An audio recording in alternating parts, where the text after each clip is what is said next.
നമ്മൾ ഒരുപാട് സ്നേഹമുള്ള അമ്മമാരെ കണ്ടിട്ടുണ്ട്, ഒരുപാട്. കവിയൂർ പൊന്നമ്മയൊക്കെ മിക്കവാറും സ്നേഹമയിയായിട്ടുള്ള അമ്മയായിട്ടാണ് നമ്മൾ കൂടുതലും കണ്ടിട്ടുള്ളത്. വേറെ ക്യാരക്ടേഴ്സ് ചെയ്തിട്ടുണ്ടാവാം, പക്ഷെ നമ്മുടെ ഓർമ്മയിൽ നിൽക്കുന്നത് സ്നേഹമുള്ള അമ്മയായിട്ടാണ്. ഞാനുള്ളപ്പോ എന്റെ മുമ്പിൽ വെച്ച് നിങ്ങൾ വഴക്കിടരുത്, ഞാനില്ലാത്തപ്പോ അത് നിങ്ങളുടെ ഇഷ്ടം, എനിക്ക് കാണണ്ടല്ലോ. അതേപോലെ വളരെ ഇമ്പോർട്ടൻ്റ് ആയിട്ടുള്ള ഒരു കാര്യമാണ് അച്ഛന്മാർ. നമ്മുടെ ജീവിതത്തിൽ അച്ഛനെന്ന് പറയുന്ന ആ ഫിഗറിന് വളരെയേറെ ഇമ്പോർട്ടൻസ് ഉണ്ട്. അതിപ്പം നമ്മുടെ ബയോളജിക്കൽ അച്ഛനാകാം, അഡോപ്റ്റഡ് ആയിട്ടുള്ള അച്ഛനാകാം, ഇല്ലെങ്കിൽ നമ്മുടെ അച്ഛൻ്റെ സ്ഥാനത്ത് നിൽക്കുന്ന ഒരു കെയർ ഗീവർ ആയിരിക്കും. പക്ഷേ അച്ഛൻ്റെ ഫിഗറുള്ള ആ മനുഷ്യന് ഒരുപാട് ഇൻഫ്ലുവൻസ് കുട്ടികളിലുണ്ട്. ഇല്ല, ഫില്ലി അറിയാൻ പാടില്ല. നീ എഞ്ചിനീയറിംഗ് കോളേജിലൊക്കെ പഠിച്ചതല്ലേ? പക്ഷെ അവിടെയൊന്നും പഠിപ്പിച്ചിട്ടില്ല. ഓ, നമ്മുടെ ഫിലിംസ് എടുത്ത് നോക്കിയാൽ സ്ഫടികം, ജോജി, ഇങ്ങനത്തെ കുറേ ഹാർഷായിട്ട്, വളരെ ക്രിട്ടിക്കലായിട്ട്, വളരെ സ്ട്രിക്റ്റ് ആയിട്ടുള്ള ഫാദേഴ്സ് വരുമ്പം അവരുടെ കുട്ടികൾ പേടിത്തൊണ്ടന്മാരാവോ, വളരെ സബ്മിസീവ് ആവോ, അല്ലെങ്കിൽ റിവെഞ്ച്ഫുൾ ടു ദ എക്സ്റ്റെൻറ്റ് അവർക്ക് കൊല്ലണം എന്നുള്ള ആഗ്രഹം വരെ വരുന്ന രീതിയിലാണ് ഈ ഫാദേഴ്സ് പേരൻറ്റിങ് ചെയ്തിട്ടുള്ളത്. സർ സിപിയുടെ പുതിയ കണ്ടുപിടുത്തം ചെകുത്താൻ, അപ്പന്റെ കൈവെട്ടി ചെകുത്താൻ. സോ പേരൻറ്റിങ്ങിൽ ഫാദർ ഫിഗേഴ്സിന് ഒരുപാട് ഇമ്പോർട്ടൻസ് ഉള്ളതാണ്, ഒരുപാട് ഇൻഫ്ലുവൻസ് ഉള്ളതാണ്. സോ നമ്മൾ സന്ദേശത്തിൽ നോക്കുകയാണെങ്കിൽ ആ ഫാദർ എന്ന് പറഞ്ഞാൽ അക്സെപ്റ്റ് ചെയ്യുന്ന ഫാദറായിരുന്നു. കുട്ടികൾ രണ്ടും രണ്ട് രീതിയിലുള്ളതായിരുന്നു. ജയറാം ഒരു സൈഡിൽ, ശ്രീനിവാസൻ വേറൊരു സൈഡിൽ, രണ്ടു കൂട്ടരും രണ്ട് രീതിയിലുള്ള ആൾക്കാരായിരുന്നു. എന്നിട്ടും അവരെ അവരായി തന്നെ വിട്ടു. അക്സെപ്റ്റിംഗ് ആയിട്ടുള്ള ഒരു ഫാദറായിരുന്നു. എന്തോ നാടായത് നിങ്ങൾ തമ്മിൽ ഇരുന്നൂണ് കഴിക്കും. അയ്യപ്പനും കോശിയിലെയും ഫാദർ, സ്ഫടികത്തിലെ ഫാദർ ആൻഡ് ജോജിയിലെ ഫാദർ, ഇവർ മൂന്ന് പേരും വളരെ സ്ട്രിക്റ്റ് ആയിരുന്നു. കുട്ടികളുടെ അഭിപ്രായം ചോദിക്കത്തില്ലായിരുന്നു. അവരെന്താ പറഞ്ഞത് അതേപോലെ തന്നെ കുട്ടികൾ അനുസരിക്കണമായിരുന്നു. So it was a very strict parenting. നാളെയല്ലയോ DYSP ഓഫീസിൽ നിന്ന് വിളിപ്പിച്ചിരിക്കുന്നത്, പോയിട്ട് ആ ഫോൺ ഹാജരാക്കിയിട്ട് വാ. അല്ല, അപ്പൊ ജോർജ് സാറ്? ജോർജ് അല്ല, ഞാനാ നിന്റെ തന്ത. കുട്ടികൾക്ക് സ്വാതന്ത്ര്യമില്ലാതെ വളർത്തിയ അതിൻ്റെ റിസൾട്ടായിട്ട് കുട്ടികൾ അഡാപ്റ്റഡായി. സോ അഡാപ്റ്റിംഗ് എന്ന് പറയുന്നത് ഒന്നുകിൽ വളരെ സബ്മിസീവ് ആകും, അല്ലെങ്കിൽ വളരെ റിബല്യസ് ആകും. ഈ രണ്ട് രീതിയിലാണ് അഡാപ്റ്റിംഗ് നടക്കുന്നത്. സബ്മിസീവ് ആയാൽ സ്വന്തം കാര്യം അമർത്തി വെച്ചിട്ട്, സ്വന്തം കാര്യം വേണ്ടെന്ന് വെച്ചിട്ട് അച്ഛൻ പറയുന്നതായിരിക്കും അനുസരിക്കുന്നത്. അത് സ്വന്തം കുടുംബം, അവർക്കൊരു കുടുംബം ഉണ്ടാകുമ്പോൾ ആ കുടുംബം വരെ അതിനകത്ത് പെടും. ഇപ്പം റിബല്യസ് ആവുകയാണെങ്കിൽ എന്തിനും ഏതിനും റിബല്യസ് ആകും, എന്തിനും തിരിച്ചു പറയും, പറയുന്ന കാര്യങ്ങൾ അനുസരിക്കാതിരിക്കും. അപ്പോൾ ഇത് രണ്ടും എക്സ്ട്രീംസ് ആവാം. ഒന്ന് നമ്മുടെ കാര്യം പാടേ മറന്ന് അച്ഛൻ പറയുന്ന കാര്യം മാത്രം ചെയ്ത് നമ്മൾക്കൊരു ജീവിതം ഇല്ലാതാകാം, ഇല്ലെങ്കിൽ എല്ലാം പറയുന്നതിന് എതിര് നിന്നും പറഞ്ഞും ജീവിക്കുന്നതാകാം. ഇത് രണ്ടും എക്സ്ട്രീംസ് ആണെങ്കിലും നന്നാവില്ല. നിനക്ക് രണ്ട് ഓപ്ഷൻ ഉണ്ട്, ഒന്നിലൊരു ഡോക്ടർ ആവാം, അല്ലെങ്കിൽ ഒരു എഞ്ചിനീയർ. മലയാളം സിനിമയിൽ നമ്മൾ കൂടുതലും അച്ഛന്മാരുടെ സ്വഭാവം ആൺമക്കളെ അഫക്റ്റ് ചെയ്യുന്ന രീതിയിലായിട്ടാണ് നമ്മൾ കണ്ടിട്ടുള്ളത്. പക്ഷേ ഇതേ കാര്യം പെൺമക്കളെയും അഫക്റ്റഡ് ആവും. സോ വളരെ സ്ട്രിക്റ്റായിട്ട് വളർത്തുന്നതും അവരുടെ അഭിപ്രായങ്ങൾ മാനിക്കാതെ വളർത്തുന്നതും ഒക്കെ അവരുടെ കോൺഫിഡൻസിനെ ബാധിക്കുന്നതാണ്. അവർക്ക് പുതിയ കാര്യങ്ങൾ ട്രൈ ചെയ്യാൻ ബുദ്ധിമുട്ടായിരിക്കും, പുറത്ത് പോകാനൊക്കെ പേടിയായിരിക്കും. പേടിയിലാണ് വളരുന്നത്.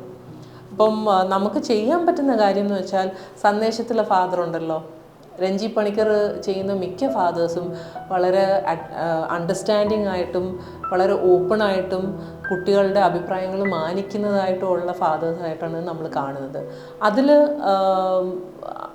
കുട്ടികൾ വലുതായ അഡൾട്ട്സ് ആകുമ്പം അവരുടെ ജീവിതങ്ങൾ കണ്ടുപിടിക്കാനും മിസ്റ്റേക്സ് സംഭവിക്കാം, അതിൽ നിന്ന് പഠിക്കാനും ഒക്കെ എൻകറേജ് ചെയ്യുന്ന ഫാദേഴ്സായിട്ടാണ് നമ്മൾ ഈ പോസിറ്റീവ് പേരൻറ്റിംഗ് ആയിട്ട് കാണുന്നത്. പിന്നെ വെള്ളം അടിച്ചത് എനിക്കും ഇഷ്ടമല്ല. എടാ ജോർജെ, മേലാൽ വെള്ളം അടിച്ചുകൊണ്ട് ക്ലാസ്സിൽ കയറുന്നത് നീ ഒഴിവാക്കിക്കോണം. നിനക്ക് അടിക്കണമെന്നില്ല, വീട്ടിലോ ബാറിലോ ഇരുന്ന് അടിച്ചോ. നിങ്ങൾ എന്ത് അച്ഛനാണ്? മക്കളെ പ്രോത്സാഹിപ്പിക്കാനോ വെള്ളം അടിക്കാൻ? ഞങ്ങളാരും വെള്ളം അടിച്ച് പരസ്യമായിട്ട് അലമ്പുണ്ടാക്കാറില്ല. പേരൻറ്റിങ്ങിൽ ഒരുപാട് സ്ട്രിക്റ്റ് ആകാതെ അത്യാവശ്യം അവരുടെ സേഫ്റ്റിക്കും ഹെൽത്തിനും നമുക്ക് അത്യാവശ്യം ഡിസിപ്ലിൻ വേണം. അതുകൂടാതെ അവരെ മാനിക്കാതെ ചെയ്യുന്നത് വളരെയേറെ കുട്ടികളെ എഫക്റ്റ് ചെയ്യും, അവരുടെ അഡൾട്ട്ഹുഡിനെ എഫക്റ്റ് ചെയ്യും. അവർ കല്യാണം കഴിച്ച് കഴിയുമ്പം അവരുടെ ഫാമിലി എഫക്റ്റ് ചെയ്യും. സ്വന്തമായിട്ട് എന്തെങ്കിലും ഒരു തീരുമാനം എടുക്കാൻ അവനെ നമ്മൾ അനുവദിച്ചിട്ടുണ്ടോ? നമ്മൾ കൊടുത്തതല്ലേ തിരിച്ചു കിട്ടും. അപ്പോൾ നമുക്ക് ചെയ്യാൻ പറ്റുന്ന കാര്യം എന്ന് വെച്ചാൽ സന്ദേശത്തിലെ പോലെ ഒരു അക്സെപ്റ്റിംഗ് ഫാദർ എന്ന് വെച്ചാൽ 2 കുട്ടികളും 2 രീതിയിലാണ്. അവരെ അവരായിട്ട് തന്നെ അക്സെപ്റ്റ് ചെയ്തു. എന്നാൽ നമ്മുടെ കാര്യവും പറഞ്ഞു, ഇത്രയൊക്കെ ഇവിടെ പറ്റൂ എന്നുള്ള കാര്യവും പറഞ്ഞു. ഒരു തെരഞ്ഞെടുപ്പ് ആകുമ്പോ ഒരു പാർട്ടി ജയിക്കും, ഒരു പാർട്ടി തോക്കും.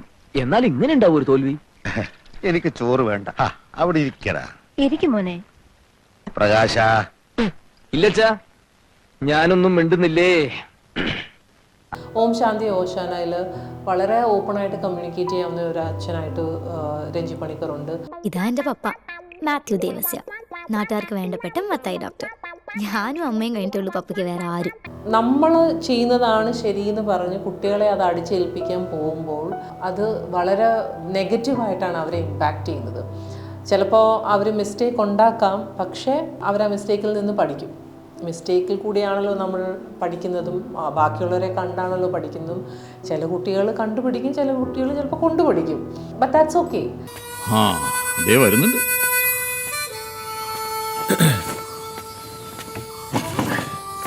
മമ്മി കഴിക്കാനില്ല, വിളമ്പി കൊടുക്കടി. അത് അവരുടെ എക്സ്പീരിയൻസ് ആണ്. നമ്മളെല്ലാവരും അങ്ങനെയല്ലേ വളർന്നത്. ചിലത് കണ്ടും കൊണ്ടും ഒക്കെ പഠിച്ചിട്ടുണ്ട് നമ്മൾ. ടൈമും വ്യത്യാസമാണ്. നമ്മൾ ജനിച്ചു വളർന്ന ടൈമും വ്യത്യാസമാണ്, നമ്മളുടെ കുട്ടികൾ ജനിച്ചു വളരുന്ന ടൈമും വ്യത്യാസമാണ്. സോ അതിൻ്റെ ഡിഫറൻസ് നന്നായിട്ട് വരും.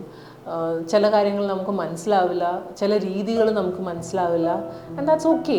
പക്ഷേ അവർ പറയുന്നതിൽ ലോജിക്കുണ്ട്. എല്ലാവർക്കും ലോജിക്കുണ്ട്, നമുക്ക് എല്ലാവർക്കും ലോജിക്കുണ്ട്. ഒരു കുട്ടിക്ക് വരെ ലോജിക്ക് ഉണ്ടാവും.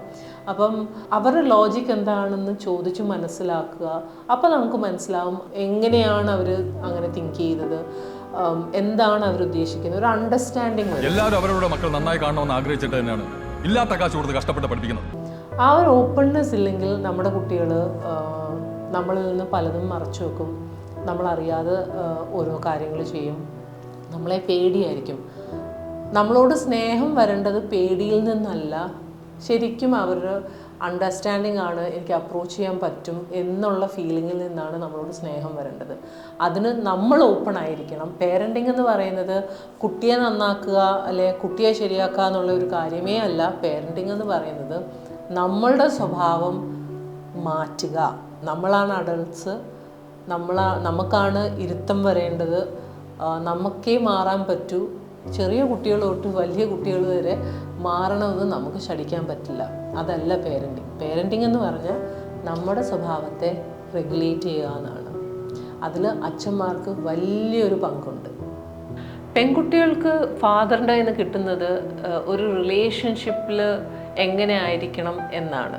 ഇപ്പോൾ ഫാദേഴ്സ് കെയറിങ് ആണ്, പ്രൊട്ടക്റ്റീവ് ആണ്, ഓപ്പൺ ആണ്, ആക്സെപ്റ്റിംഗ് ആണ് എന്നൊക്കെ അവർ വീട്ടിൽ വളരുമ്പോൾ എക്സ്പീരിയൻസ് ചെയ്താൽ ഇത് തന്നെയായിരിക്കും അവരുടെ ഫ്യൂച്ചർ സ്പൗസിൽ നിന്നും അവർ എക്സ്പെക്റ്റ് ചെയ്യുന്നതും. അതാണ് പുരുഷൻ എന്നുള്ള ഒരു കോൺസെപ്റ്റ് അവർക്ക് കിട്ടുന്നത്. ഒന്ന് വരണ്ടോ?